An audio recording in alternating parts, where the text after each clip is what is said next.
इस स्पीकर को इंट्रोड्यूस करने का कोई जरूरत नहीं है, because she is a very dear near person to us. लेकिन प्रोफेशन का वजह से देखेगा तो वो उतना करीब पे नहीं है हमारा। A very high profile doctor, a very renowned lady gynecologist, not only gynecologist, IVF specialist, IVF consultant। बहुत सारा लोग को बच्चा नहीं होते है, एक डॉक्टर को जो अपॉइंटमेंट लेके बहुत महीने वेट करना पड़ेगा शायद उसको देखने के लिए, लेकिन अभी डीएक्सन लोग के लिए फ्री में, मुफ्त में इधर आके अपना नॉलेज शेयर कर रहे हैं। Ladies and gentleman, a triple diamond in DXN, a person who has been acclaimed as the Wonder Woman of Pakistan is here with us. Please put your hands together and welcome our dear Nia, Dr. Asma Munir. Please put your hands together.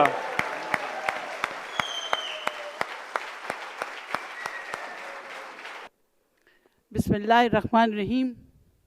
Rabbi इश्रह ली सदरी व यस्सिर ली अमरी वाहलुल उक़दतम मिन लिसानी यफ़क़हू क़ौली। अल्लाहुम्मा इन्नी अस्अलुका इल्मन नाफ़िअन अमलन मुतक़ब्बिलन व रिज़्क़न तय्यिबन। Good morning, good morning, good morning, good morning. जाग जाओ मेरे बच्चों, सब लोगों ने मुझे आखिर में बुला के सोते हुए को दे दिया बॉर्डर में मुझे। अस्सलाम वालेकुम रहमतुल्लाहि व बरकातहू। सलाम, नमस्ते एंड सत श्री अकाल। जिस जिस ज़ुबान में मेरा पैगाम मोहब्बत है वहाँ तक पहुँचे। आखिरी स्पीकर होने के नुकसानात भी होते हैं, फ़ायदे भी होते हैं। दरवाज़े बंद कर दीजिए, अब मैं बोलना शुरू करूँगी। सबसे पहले मैं अपने अल्लाह का शुक्र अदा करती हूँ, उसके बाद अपने वालिदैन का। कुछ वालिदैन पैदा करते हैं, कुछ वालिदैन पालते हैं, कुछ वालिदैन बड़ा करते हैं और कुछ वालिदैन खड़ा करते हैं। Round of applause to my parents who are here to let you grow. आपको भी खड़ा करने के लिए ये दोनों अपना वक्त, कीमती वक्त और अपनी सेहत दाव पे लगा के यहाँ आए। इस प्लेटफॉर्म के लिए, इस जगह के लिए कोई लफ्ज़ अगर बेहतर हो सकता है तो वो इबादत गाह है। इबादत का मतलब क्या है? बंदगी, किसी को सही जान के उसके आगे झुक जाना।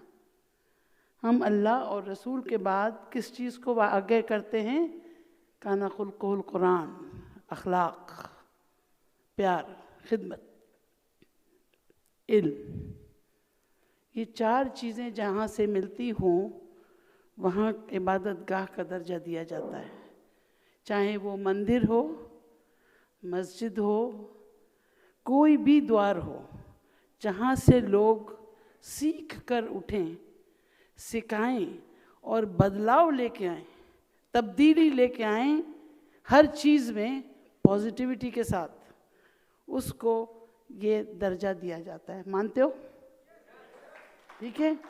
तो decent, excellent, natural life, DXN, trustworthy नहीं है। अब ट्रस्ट का तो ख़त्म हो गया मामला। मतलब ट्रस्ट तो कमा लिया, खा के कमा लिया ना, ट्रस्ट खा के कमा लिया। अब हमें प्रोपोगेट करना है उस डिसेंट लाइफस्टाइल को जो दुनिया को एक लेजेंडरी लाइफस्टाइल की तरफ ले जाए। हम ग्लोबल जो चेंज लाना चाह रहे हैं, उसके लिए जो बात अभी कही गई कि अमल इल्म के बगैर नहीं होता और जो अमल इल्म के बगैर हो वो जुर्म होता है। डॉक्टर साहब जानती हैं कि अगर हम प्रैक्टिस करेंगे बगैर डिग्री के तो क्या होगा? छुट्टी ना। कमा भी सकते हैं बहुत, अताई डॉक्टर आज भी चलते हैं, कंपाउंडर बैठ के क्लिनिक चला रहे होते हैं, वकील के साथ बैठ के लोग प्रैक्टिस कर रहे होते हैं, उनसे ज़्यादा कमा रहे होते हैं। जब पकड़े गए तो गए, इसलिए वहाँ नुकसान है। लेकिन अगर इल्म है और अमल नहीं किया गया तो वो गुनाह है, फ़ायदा नहीं उस इल्म का। आपने अपना वक्त भी ज़ाय किया, अपने गुरु को बदनाम किया और अपना पैसा भी ज़ाय किया। तो जो कुछ आप यहाँ से सीखें, मैं बहुत ज़्यादा वक्त नहीं लूँगी क्योंकि मेरे स्लाइड्स का तो वक्त छोड़ा ही नहीं लोगों ने मुझे, ठीक है। तो मुझे सिर्फ ये बताना है कि जिस टॉपिक के लिए मैं आज आपको लेके जा रही थी वो फिर इल्म से ही ताल्लुक़ है। मैं डॉक्टर साहब बहुत कोशिश कर रहे हैं लोग मुझे नेटवर्क की तरफ लाने में, सिर्फ वर्क कर रही हूँ, नेट अभी तक नहीं बना। तो वो नेट जब बन जाएगा तो शायद मैं भी यहाँ खड़े होके नारे लगाऊंगी कि आज मेरे इतने घर, इंशाल्लाह मैंने भी एप्लीकेशन दे दी है डॉक्टर साहब को गुरु बनाने के लिए। तो आज का मेरा जो मौजू है उसके दो बड़े टॉपिक्स हैं। पहली बात तो ये कि आप लोगों में से कुछ लोगों को शायद पता हो, मैल न्यूट्रिशन समझ में आता है? मैल न्यूट्रिशन दो चीज़ों से, न्यूट्रिशन तो लफ्ज़ समझ में आता है ना, ताकत देने वाली ग़िज़ा या वो चीज़ जिससे हमारा जिस्म स्वस्थ हो, वो डॉक्टर वसुपाल के। मैल न्यूट्रिशन किसी भी चीज़ को गलत डायरेक्शन में ले जाओ, चाहे वो एक्सट्रीम ऊपर हो या एक्सट्रीम नीचे हो।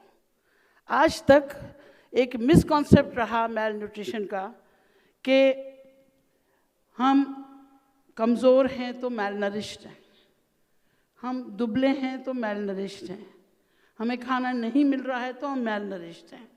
उस कॉन्सेप्ट को क्लियर करेंगे तो आप देखेंगे कि पूरे का पूरा DXN के प्रोडक्ट्स उस जिहाद में मसरूफ़ हैं कि वो इस मैल नरिशमेंट को दुनिया से ख़त्म कर सकते हैं अगर हम लोग चाहें तो समझने की ज़रूरत है।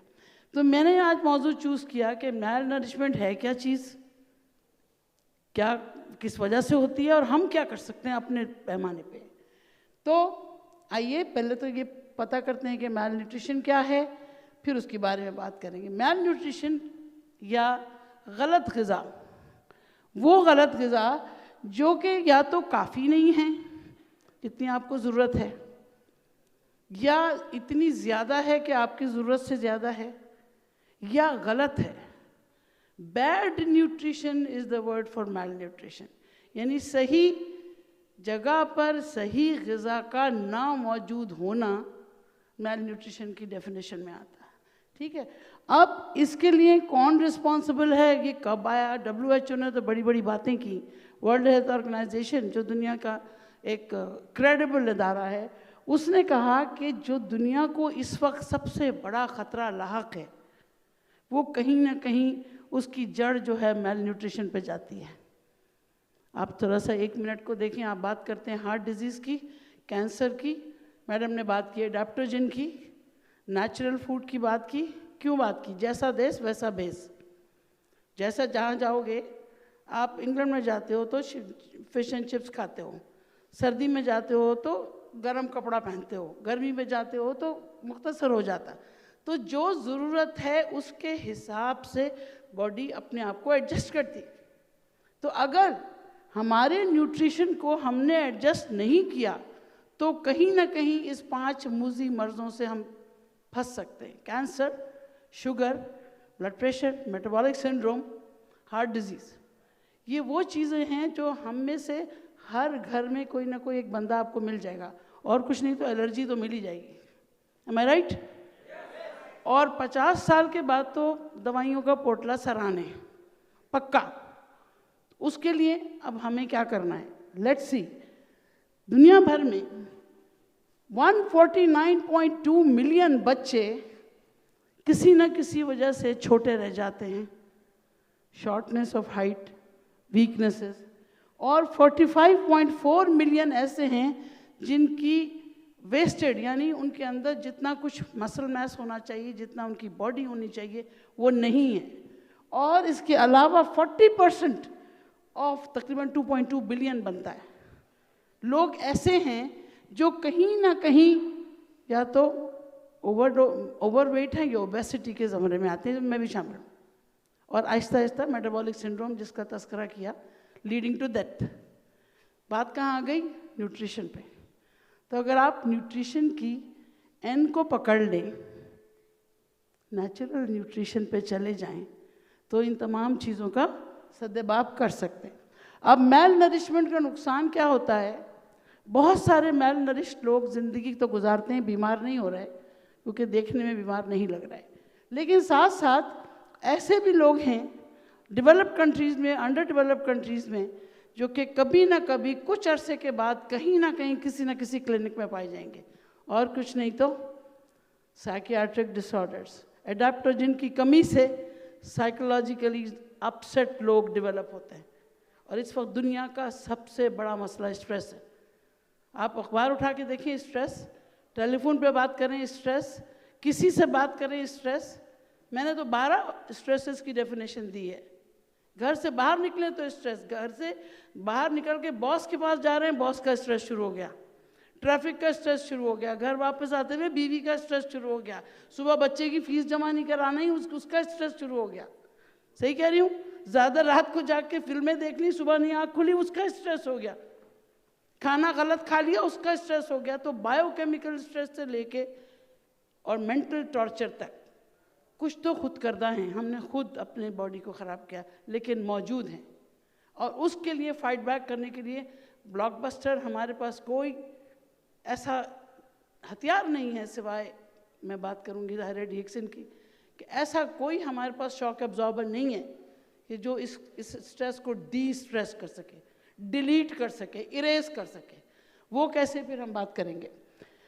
अब अंडर न्यूट्रिशन का क्या मतलब होता है? जब हमें तवानाई जो मिल रही है वो ज़रूरत से कम है, और ओवर न्यूट्रिशन जो कि मैल एब्जॉर्प्शन का एक पार्ट है, वो हमें तवानाई तो मिल रही है कैलोरीज की शक्ल में, क्वालिटी ऑफ फूड नहीं मिल रहा, कैलोरीज ज़्यादा मिल रही हैं, जिससे एक्स्ट्रा फैट डिपॉजिट हो रहा है। आप मेटाबॉलिकली एक डिजीज़ की तरफ जा रहे हैं, कम एज हो जाएगी, ब्लड प्रेशर, कैंसर, शुगर के मरीज़ हो जाएंगे, और केमिकल पॉइजनिंग कहीं ना कहीं ड्रग्स की सूरत में जाएगी। तो ये दोनों बहुत बड़ी चीज़ें। अंडर न्यूट्रिशन का जब हम बात करते हैं कि कैलोरीज ही नहीं मिल रही, उसकी वजूहात हैं, उसकी नेशनल वजूहात हैं, इंटरनेशनल वजूहात हैं। अगर आप देखें तो बॉडी मास इंडेक्स, जो आपकी बॉडी को अल्लाह ताला ने जितने हिसाब से कद और वज़न के हिसाब से जितनी मेयारी आपका मसल मास होना चाहिए, अगर वो नहीं है तो फिर प्रोटीन, कैलोरी, मैलन्यूट्रिशन। क्या चीज़ प्रोटीन? जो चीज़ आपको बनाती है, वही आप नहीं खा रहे, कार्बोहाइड्रेट पे ज़िंदगी है।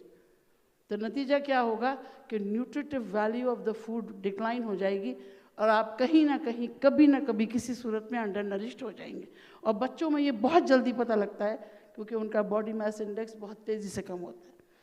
ओवर न्यूट्रिशन के बच्चे बड़े प्यारे लगते हैं, गोंगलू गोंगलू से बच्चे आपको बहुत अच्छे लगेंगे, ग्लैक्सो बेबीज। लेकिन वो ओवर ईटिंग, ओवर कैलोरीज, हो सकता है न्यूट्रिशन भी ठीक ले रहा हूँ, लेकिन हर चीज़ की ज्यादती भी नुकसानदेह होती है।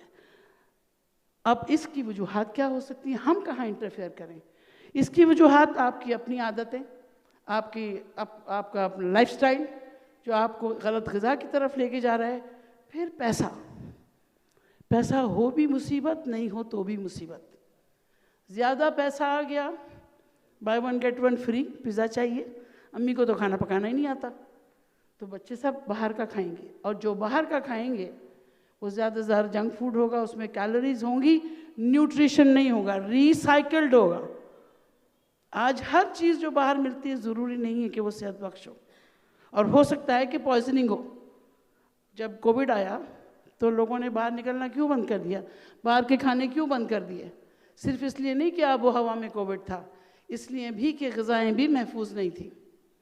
हमें नहीं पता कि कोविड किस तरह से ग़िज़ाओं के ज़रिए घर पहुंचा, लेकिन कितने वायरसेस, कितने बैक्टीरिया ऐसे हैं जो कि ग़िज़ा में जाके पकने के बावजूद भी ख़त्म नहीं होते। कितने पैरासाइट्स ऐसे हैं जो इंसान के मसल के मैस में ही परवरिश पाते हैं, अंडे लार्वे की शक्ल में। मलेरियल पैरासाइट जाके बैठ जाता है रेड सेल के अंदर, तोड़ना शुरू कर देता है, खून ख़त्म होना शुरू हो जाता है। तो ये वो चीज़ें हैं कि जो आबो हवा और ग़िज़ा से हमें नुकसान करती। और फिर तीसरा, गुर्बत। जहाँ गुर्बत है वहाँ खाना ही नहीं होगा। जब खाना नहीं होगा तो न्यूट्रिशन क्या और मेल न्यूट्रिशन क्या और प्रॉपर डाइट क्या, कुछ भी नहीं होगी। तो ये वो तमाम कॉमन कॉजेज़ हैं, लेकिन इन कॉजेज़ में कहीं ना कहीं अवेलेबिलिटी ऑफ फूड के साथ साथ मेरे पास खाना सब कुछ रखा है, लेकिन मेरा मैदा ही ठीक नहीं है, मेरा मैदा एब्जॉर्ब नहीं कर सकता। या मेरा लिवर ठीक नहीं है, या मुझे डॉक्टर ने मना किया हुआ है प्रोटीन खाने को, जबकि प्रोटीन मेरे लिए ज़िंदगी, हर चीज़ मेरे जिस्म की प्रोटीन है, खाल से लेके और मेरे हार्मोन तक। एंटीबॉडीज़, आप बात करते हो इम्यूनिटी की, तो इम्यूनिटी आएगी कहाँ से जब प्रोटीन नहीं है? हम तो सिर्फ कार्बोहाइड्रेट पे ज़िंदा हैं, और जब तक मीठा नहीं है तो खाना नहीं है। तो ये सब चीज़ें तालीम के होते हुए भी प्रैक्टिकल नहीं हो रही। तो कहीं ना कहीं अंडर न्यूट्रिशन के कॉजेज़ में हम जहाँ कमी को या खाने की गैर मौजूदगी को लेते हैं, वहाँ कभी कभी हमारा जिस्म भी इस बात का जिम्मेदार है, क्योंकि हम चबा नहीं सकते, इल फिटिंग डेंचर्स, लोग दांत नहीं लगाते कि तकलीफ़ हो रही है। अब जो बुज़ुर्ग आप देखें या जो बच्चे जिनके दांत टूट जाते हैं, अगर वो इम्प्रॉपरली च्यूड फूड हो उनका, तो क्या वो ग़िज़ाइयत देगा? अल्लाह मियाँ ने दांत दिए ना किसी काम के लिए, अगर वो दांत ही नहीं होंगे तो वो ब्रेक डाउन नहीं होगा। जब ब्रेक डाउन नहीं होगा तो खाना मैदे में जाके अपने उस सबस्ट्रेट को बना ही नहीं सकता जिसपे एसिड ने काम करना है। जब वो खाना वहाँ पहुँच के आपके लिए फ़ायदेमंद नहीं है, एक ड्रेन पाइप की तरह धड़ से बाहर चला जाता है, तो उसका ग़िज़ा की मौजूदगी भी नाकाफ़ी है। तो ये वो तमाम चीज़ें हैं कि जो कंट्रीब्यूट करती हैं अंडर न्यूट्रिशन को। अब ओवर न्यूट्रिशन, इजाफी ग़िज़ा, किस तरीके से हम अपने ऊपर इसको क्लासिफाई कर सकते हैं? मौरूसियत। आप देखते हैं ख़ानदान में ज़्यादातर लोग मेरी तरह दुबले होते हैं, या फिर कुछ लोग ऐसे होते हैं कुछ भी खा लें उनको कुछ असर नहीं पड़ता, खाए बकरी की तरह, सूखे लकड़ी की तरह। देखा है आपने, हम उनको हसरत से देखते हैं। हम लोग तो पराठे के सामने से गुजर जाएं तो 2 kg बढ़ जाता है, और वो लोग 10 पराठे भी खा जाएं तो पाव kg नहीं बढ़ता उनका। देखा है ना आपने, ऐसे होते हैं लोग। लेकिन ये जेनेटिक्स है कि उनके अंदर वो कुदरती तौर पे अल्लाह ने वो एंजाइम्स दिए हैं जो उनका हजम हो जाता है। फिर आपकी फिजिकल इनएक्टिविटी, जो आदमी सारा दिन काम करता है, लेबर, सब कुछ भी खा लेगा तो वो कभी वजन नहीं बढ़ेगा उसका, कि उसकी फिजिकल एक्टिविटी है। इतना सा वो खाता है। जो मरीज़ मेरे पास मेरी तरह का आता है, मैं जब पूछती हूँ कि आप क्या खाती हैं या क्या खाते हैं, कुछ खाते ही नहीं, सिर्फ एक वक्त खाना खाते हैं, तो ये हाल है। तो मैंने कहा ये कहाँ से आ गया? फिर हवा लग गई, ये ब्लैंकेट ओढ़ के आ गए हो, गाँव तकिया रख के आ गए हो? नहीं जी, मैं तो कुछ नहीं खाती, आप यकीन करें। बस सुबह मैंने कहा जो खाना आपको बताया जाता है, सवाल ये आता है, मैं बताती हूँ डाइट प्लान, मुझसे सवाल ये आता है कि ये खाने से पहले है ये डाइट प्लान या खाने के बाद है? मतलब आप खाना अलग खाएंगे, डाइट प्लान अलग होगा। तो ये तो कौम का हाल है। तो ओवर न्यूट्रिशन कहीं ना कहीं फिजिकल इनएक्टिविटी की वजह से, खाना शौकिया, कुछ लोग शौकीन होते, गोश्त के अलावा उन्हें कुछ खाना ही नहीं, और दाल में अगर तड़का नहीं है 2 इंच का, तो बीवी ने तो खाना अच्छा पकाया ही नहीं, बहू को कुछ खाना आता नहीं, तो वो 2-2 फीट तेल भी चाहिए, बघार भी चाहिए, तो वो ओवर ईटिंग। और उसके बाद एंड रिज़ल्ट डिजीज़, बहुत सारी बीमारियां ऐसी हैं, बुलीमिया वगैरह, जिनमें आपको भूख लगती है बहुत, हाइपर इंसुलिनीमिया, थोड़ी सी देर में आपकी एनर्जी ख़त्म होती है। आपने बड़े बड़े लोगों को बेहोश होते हुए देखा होगा, सेहतमंद लोग सड़क पे गिर जाते हैं, शुगर लेवल कम हो गया, आप बेहोश हो गए। तो कुछ डिजीज़ेज़ ऐसी हैं कि जो आपको over eating, thyroid, over eating की तरफ ले जाती है। Psychological setbacks, anti depressants, alcohol, ये वो चीज़ें हैं कि जो आपको ड्राइव ले जाती हैं एपेटाइट इम्प्रूवमेंट के लिए, और जो उनको देनी चाहिए जो जिनको भूख नहीं लग रही, लेकिन वो डिजीज़ है।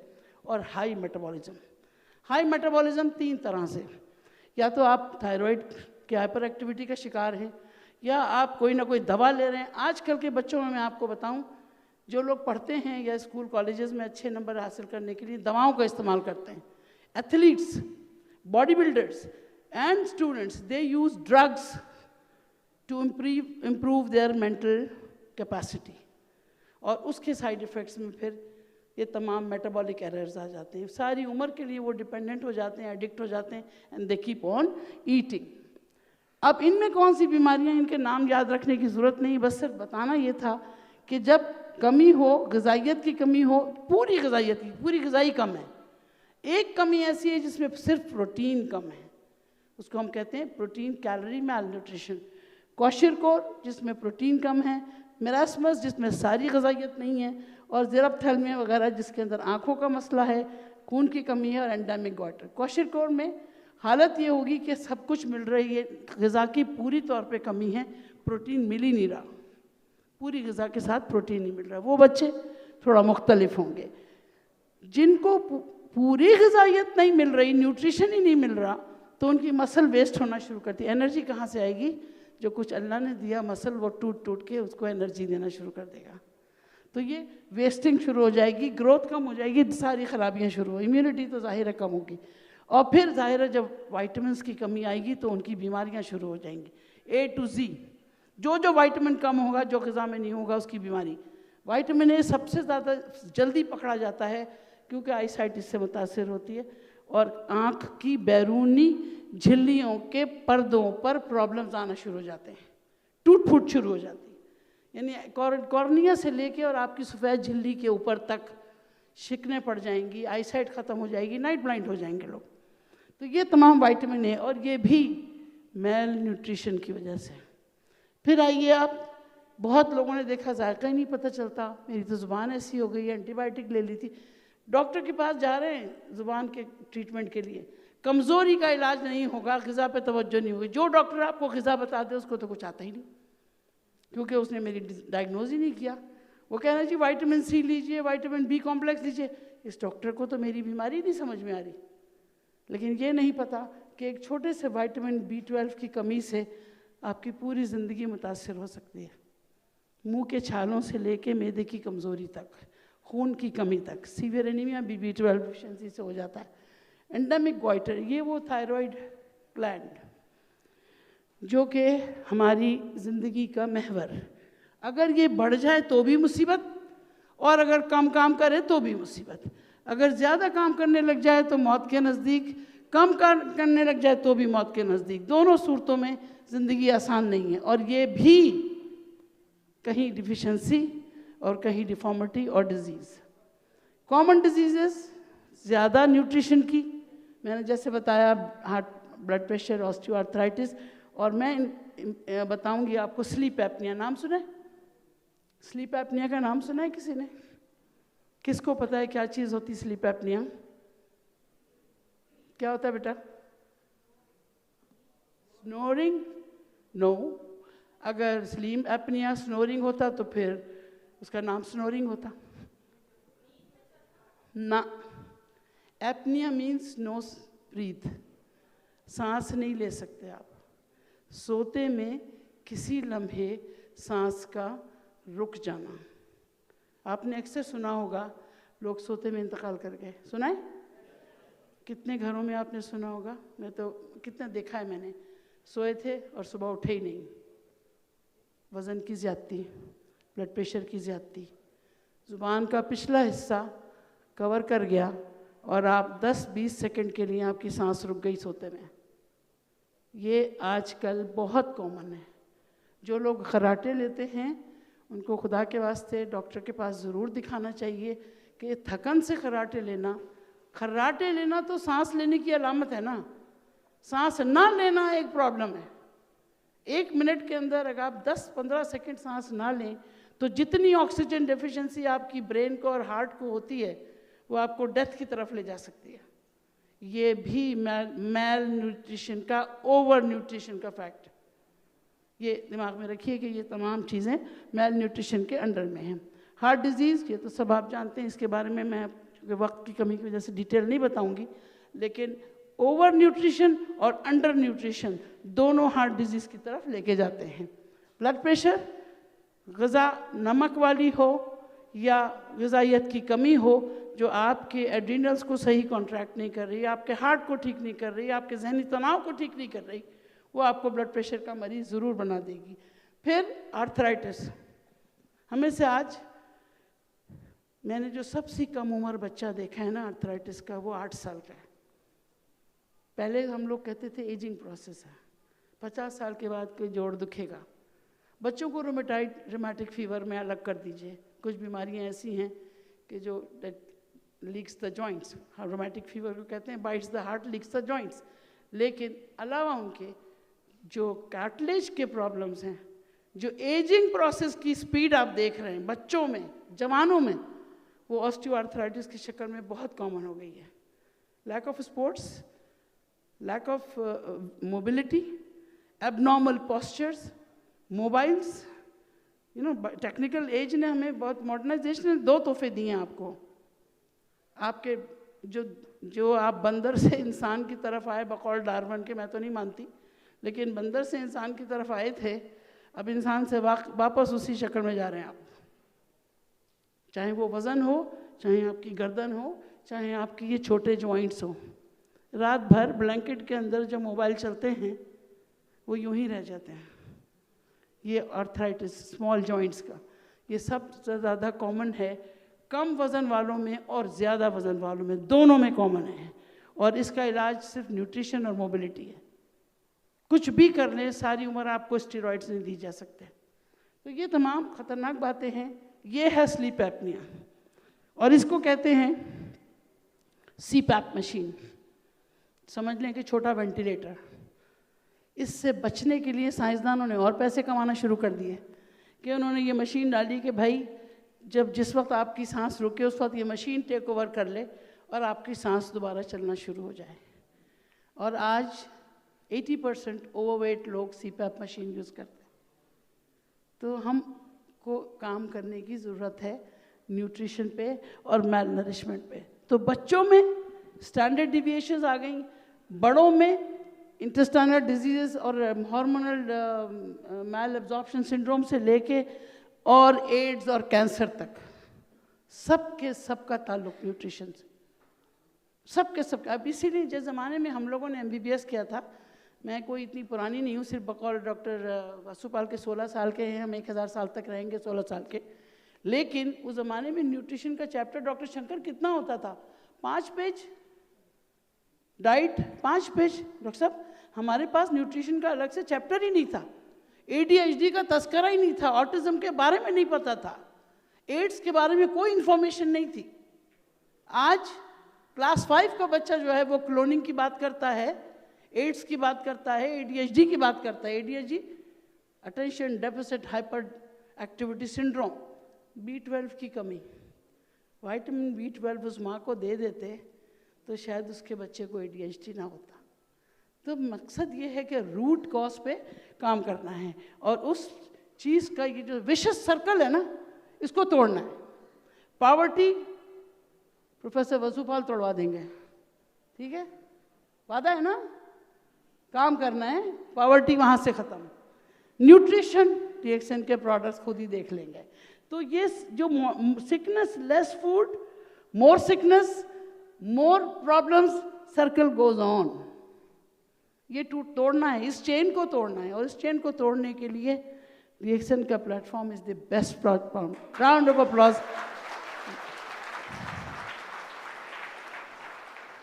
तो ज़रूरत इजाद की माँ और prevention is better than cure, बहुत सुना ना।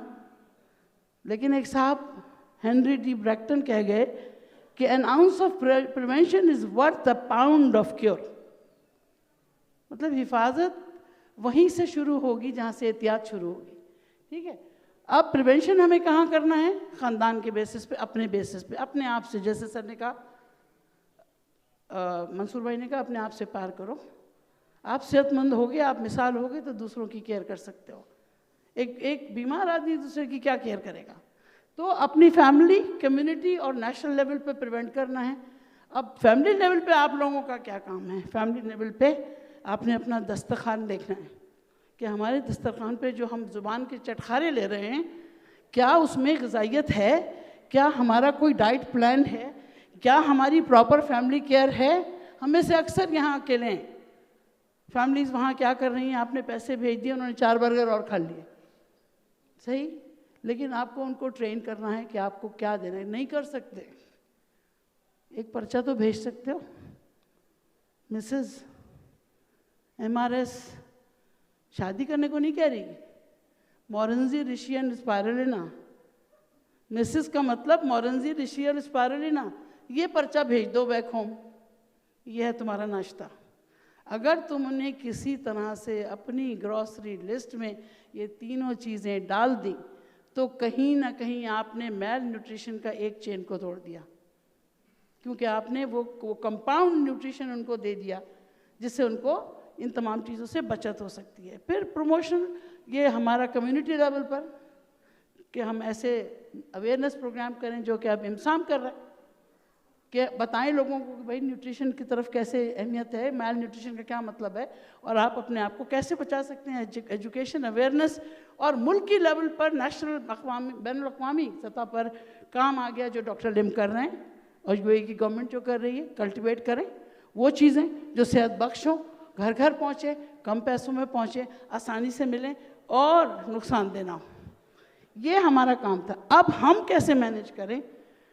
थोड़ा खाएं, अपने आप को सही रखें, जो हमारी डाइट प्लान है उसको कंट्रोल करें, डाइट के कंटेंट को देखें, sugar free, fat free control होना चाहिए, डाइटरी सप्लीमेंट्स। अब ये बड़ी बड़ी बातें हैं, ये सारे ड्रामे हैं।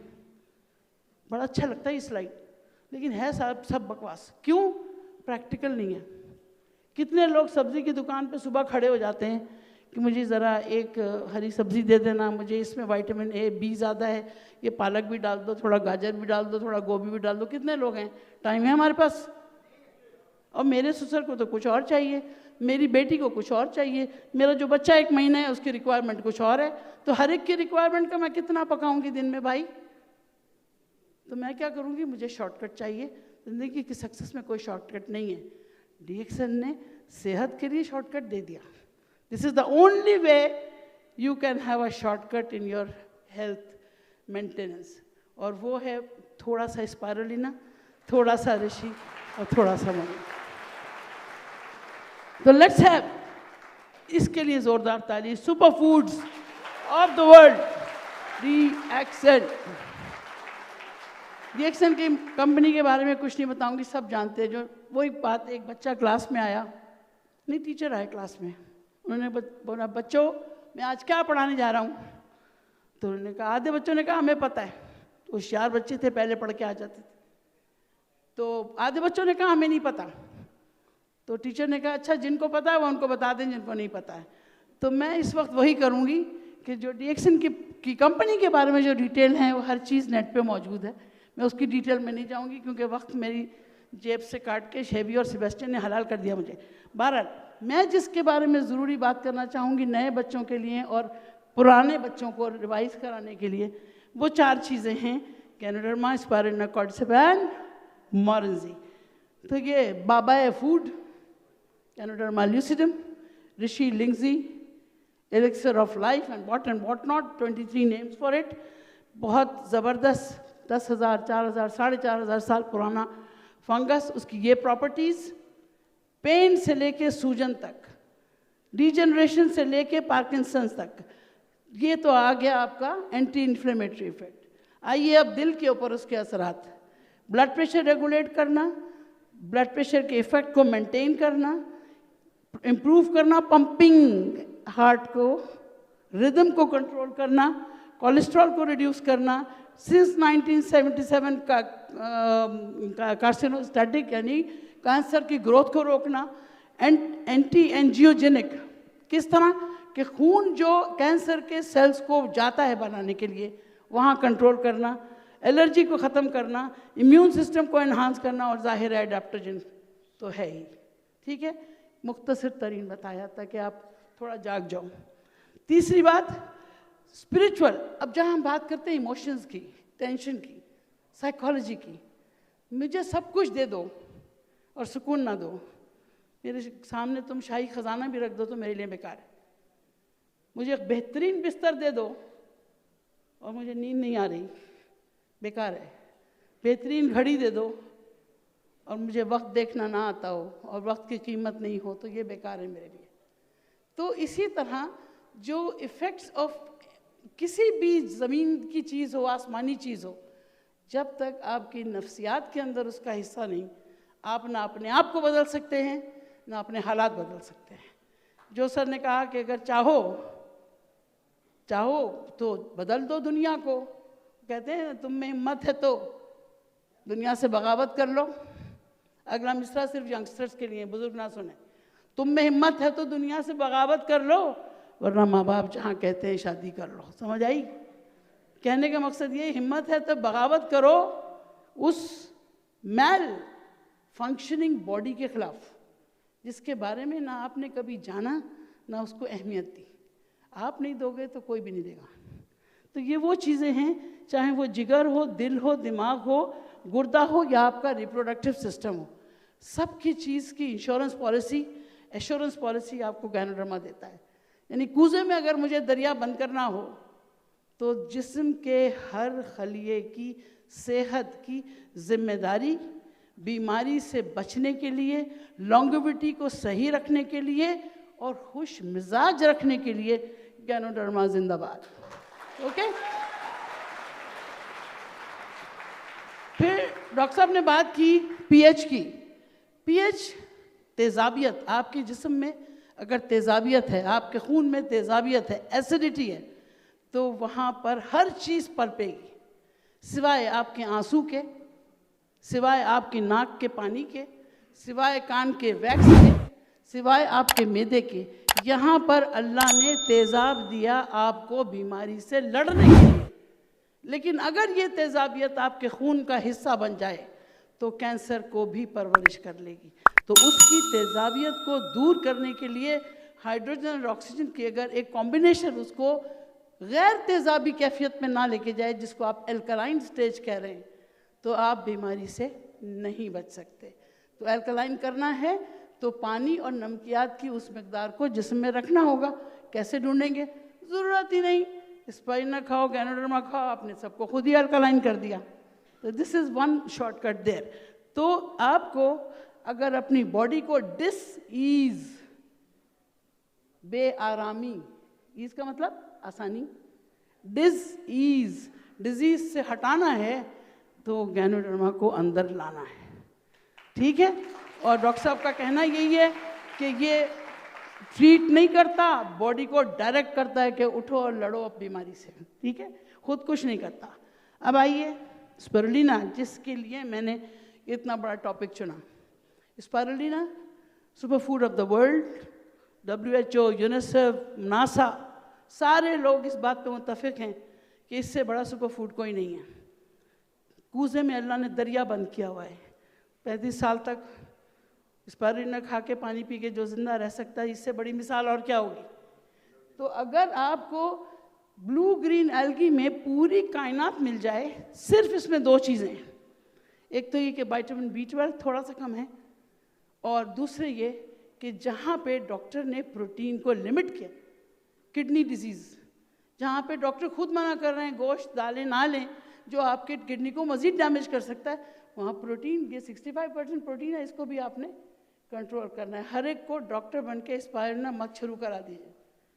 अगर कोई किडनी का पेशेंट आपके पास आया है तो उसको नॉमिनल एक टैबलेट जो है 250 मिलीग्राम की है, 3 कैप्सूल आपकी ज़रूरत है और 4 कैंडीज़ आपकी ज़रूरत है। आम आदमी को, जिसको वज़न कम करना है उसको खाने से पहले लेना है, जिसको वज़न बढ़ाना है उसको खाने के बाद खाना है, जिसको चेहरा ठीक करना है डॉक्टर नारा मास्क लगाना है।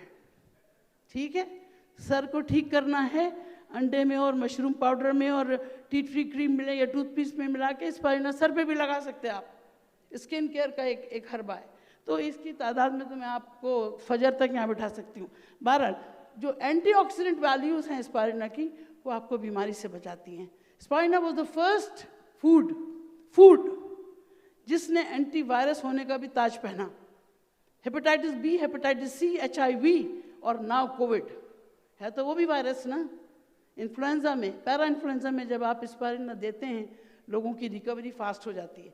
तो कोविड में लोगों ने 20 स्पिरुलिना खा के अपने आप को खड़ा किया। यस, सी वही ना, मैंने 120 गोलियां लोगों को दी हैं। मैंने अपनी अम्मी को, अपने अब्बू को छोटी बॉटल स्पिरुलिना की डेली 1 खिलाई है। हीमोग्लोबिन कम, 6-7 हीमोग्लोबिन, ब्लड नहीं ले सकते, मैदा नहीं चल रहा, ट्यूब से मैंने स्पिरुलिना दी है उनको। एंड माशाल्लाह he is still alive and well, 93 years की एज है इस वक्त, और कोई दवा नहीं लेते, वो चश्मा नहीं लगाते, कोई दांत टूटा हुआ नहीं है। पोता पोती के दांत टूट के डेंचर्स के लिए बैठे हुए हैं, लेकिन उनके सब चीज़ शामिल है। मेरी माँ, वो भी आज लंबी हो जाएगी बात। तो ये स्पिरुलिना का जो कंटेंट है, डॉक्टर साहब ने बताया आपको 65% protein, 20% carbohydrate, rest of them are fat and minerals. क्या देता है? Energy, resistance, performance, stamina, prevention, beautiful skin care. जितने अपेंडेजेस आपके स्किन के हैं, बाल हो, नाखून हो, ग्लो हो, टीयर्स, नाक की रतूबत, कान का वैक्स, सब पे स्पायरुलिना का काम है।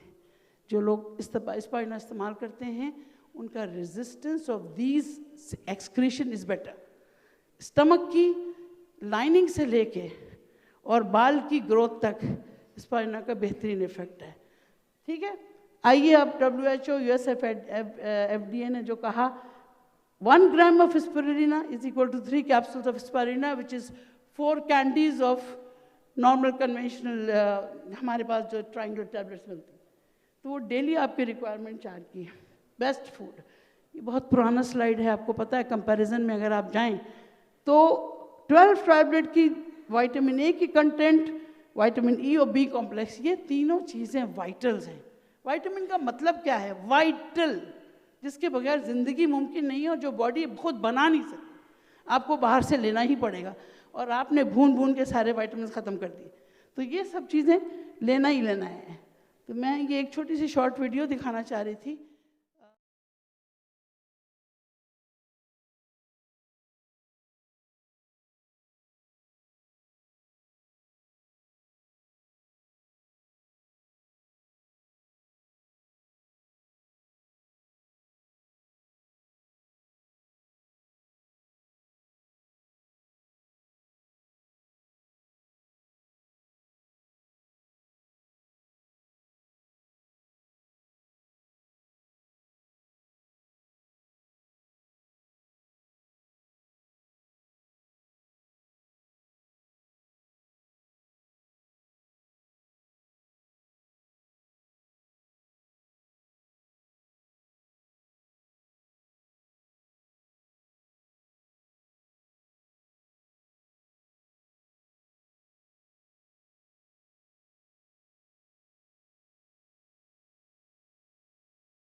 के बारे में मैं बता दूं, she belongs to a royal family from Italy, now settled in Pakistan.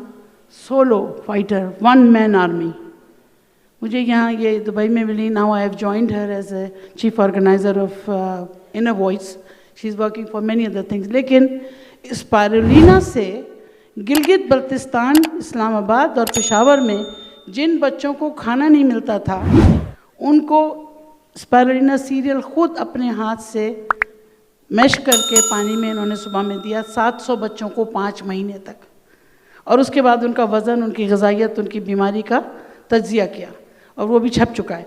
तो इंसान को ऐसे 1 मैन आर्मी लोगों की ज़रूरत है। आप सब लोग 1 मैन आर्मी हो, give your applause, you can do it. अगर आप 2 स्पायरुलिना किसी को दे सकते हो तो इससे बड़ा मतलब तोहफा नहीं हो सकता। हम लोग शो के लिए तोहफे देते हैं, मैं तो देती ही सिर्फ डिएक्शन के प्रोडक्ट्स हूँ, ताकि कोई कुछ भी करे कुछ तो उसको फ़ायदा होगा, कुछ तो हमने किसी के लिए किया होगा। तो स्पायरुलिना एक वो ख़जाना है कि जो जनरेशन्स को ठीक कर सकता है। अभी इन्होंने HIV की बात की, दुनिया के मुख्तलिफ ममालिक में आप एंटर नहीं हो सकते क्योंकि वहाँ HIV इतना ज़्यादा है, एड्स इतना ज़्यादा है। तो अगर आपकी ग़िज़ा में स्पायरुलिना चली जाएगी तो आपको बहुत सारी बीमारियों से निजात। Can you have the next slide? या अब आइए हमारा तीसरा फौजी मोरेंजी नोनी फ्रूट जूस मोरिंडा सिट्रोफोलिया, जिसके अंदर एंजाइम्स है। मैंने आपसे बात की कि मैल न्यूट्रिशन की एक वजह हम खुद भी हैं कि हम कुछ भी खा लें और हज़म नहीं हो रहा। तो अगर आपको अपना हाजमा ठीक रखना है, आपको अपना महफूज रखना है उस 22 फुट लंबी ड्रेन पाइप को जो जिम्मेदार है आपकी सेहत का, तो उसकी सेहत की ज़मानत किसी ना किसी को लेनी पड़ेगी। कितने एंजाइम्स खाएंगे, कितने आप दवाएं खाएंगे, कितने H2 रिसेप्टर एंटागनिस्ट खाएंगे, कितनी एसिडिटी से लड़ेंगे। अगर मोरेंजी आप रोज़ाना इस्तेमाल करें तो प्रोफेसर नील सॉलोमन कहते हैं कि 110 वजूहात हैं कि आप पानी से ज़्यादा मोरेंजी को तरजीह देंगे, क्योंकि उसने आपकी इतनी हिफाजत की है, स्किन से लेके आपके हार्मोन्स तक, आर्थराइटिस से लेके आपके ब्रेन तक, याददाश्त से लेके आपके आसाब तक, मूवमेंट से लेके आपकी एक्टिविटीज़ तक, आपके डिप्रेशन से लेके आपके मैदे तक, कैंसर से लेके एलर्जी तक, सब चीज़ में मोरेंजी का बेहतरीन रोल। Next slide. दर्द पेन किलर, बेहतरीन आंतों का पेन किलर मोरेंजी, कैंसर के ख़िलाफ़, क़ुव्वत मुदाफ़अत के लिए, चिकनाई के लिए, दिल के लिए और दिमाग के लिए। ऐसे दोस्तों को कौन छोड़ता है? जब मुफ्त में मिल जाते हैं तो दोस्त की कदर नहीं होती, जब जेब से खर्च करो तो फिर कदर होती है। तो मिसेस मोरेंजी ऋषि स्पायरुलिना और सी मिसेस कॉर्डिसेप्स, ये वो चीज़ें हैं कि जिनको आप अपनी ग्रॉसरी में डाल दीजिए, किसी ना किसी तरह डाल दीजिए, भले कॉफ़ी की शक्ल में डाल दो, साबुन की शक्ल में डाल दो, टूथपेस्ट की शक्ल में डाल दो और अपनी इंश्योरेंस पॉलिसी ले लो। Next slide. Super food next, cordyceps, इसको हम एलिक्सर ऑफ लाइफ, दुनिया का कहते हैं सबसे कीमती mushroom, caterpillar mushroom, zoology bottling का इम्तिजाज। इसको ट्यूबुलर शक्ल का एक मशरूम है, स्टेमिना मशरूम भी कहा जाता है। ऑक्सीजन प्रोडक्शन बेकार है अगर ऑक्सीजन टिश्यू तक नहीं पहुँचे। मुझे तुम पेट्रोल का ट्रक दे दो और मेरी गाड़ी तक पहुँच ही ना पाए तो फ़ायदा क्या है? इसी तरह ऑक्सीजन बहुत, लेकिन अगर मेरे टिश्यू तक नहीं पहुँचे तो बेकार। तो ऑक्सीजन कैरिंग कैपेसिटी हो, ऑक्सीजन की एब्जॉर्प्शन हो या ऑक्सीजन की यूटिलाइजेशन हो, ये तीनों चीज़ें ऋषि मोरेंजी स्पायरुलिना और सबसे बढ़कर कॉर्डिसेप्स करता है। इसीलिए ज़िंदगी की ज़मानत देना कॉर्डिसेप्स का काम है। नेक्स्ट। तो मसल्स की थकन, ऑक्सीजन की कमी वहाँ ख़त्म हो जाएगी। जो लोग थक रहे हैं वो कॉर्डिसेप्स इस्तेमाल करें। एंटीऑक्सीडेंट दुनिया का सबसे बड़ा हथियार इस वक्त, एंटी एजिंग, कोई भी बूढ़ा नहीं होना चाहता है ना। अगर मैं आपसे कहूँ आप 22 ईयर ओल्ड हैं तो आप पहले दिन से ही ओल्ड हैं, जिस दिन आप दुनिया में आए उसी दिन ओल्ड हो गए। तो उसको आप रिपेयर तो नहीं कर सकते, लेकिन उसके इफ़ेक्ट्स को न्यूट्रलाइज कर सकते हैं कॉर्डिसेप्स से। कोलेस्ट्रॉल दुनिया का जाना माना दुश्मन भी और दोस्त भी। For circulating functions, kidney, brain, eyes, year, जहाँ छोटी रगें हैं उन रगों की सेहत की ज़मानत कॉर्डिसेप्स देता है। उन रगों को खोलना, उनमें दौरान खून को ठीक रखना, उनकी परवरिश करना उसी खून से होगी जिसमें कुछ अच्छी ऑक्सीजन होगी, और कॉर्डिसेप्स उसको ज़रूरी बनाता है। Next slide. ये वो तमाम हमारे फौजी, हमारी कायनात, जो हमारे जिस्म की सेहत की इंश्योरेंस पॉलिसी, जो दिल चाहे इसमें आप ले सकते हैं, लेकिन ये 4 चीज़ों को याद रखिए क्योंकि इनके अपने अपने तरीके हैं काम करने। काम सब कर रहे हैं, ग़िज़ाइयत सब देते हैं, सेहत सब देते हैं, ज़मानत सब देते हैं क़ुव्वत मुदाफ़अत की, लेकिन किस तरह देते हैं ये प्रोडक्ट इन्फॉर्मेशन आप तभी आप प्रोपेगेट कर सकते हैं मार्केट में। Next slide. ये एक छोटी सी क्लिप है, ये मैंने सोचा ज़रा सा आपको झंझोड़ दूँ, 2 मिनट की। ऑन करो से, आवाज़ बढ़ाओ, आवाज़। कोविड के खिलाफ जिहाद।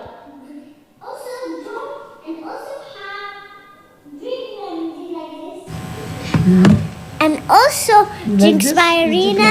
Is it limousine? Yes, and this and also have spirulina, amico fruit, vegetable, And washing your hands, of the accent. thank you. She is the youngest And also ambassador of you- the accent. and stay home and don't Don't go out. Because COVID will eat you. Eat And spirulina. you see this? Next, she is my granddaughter.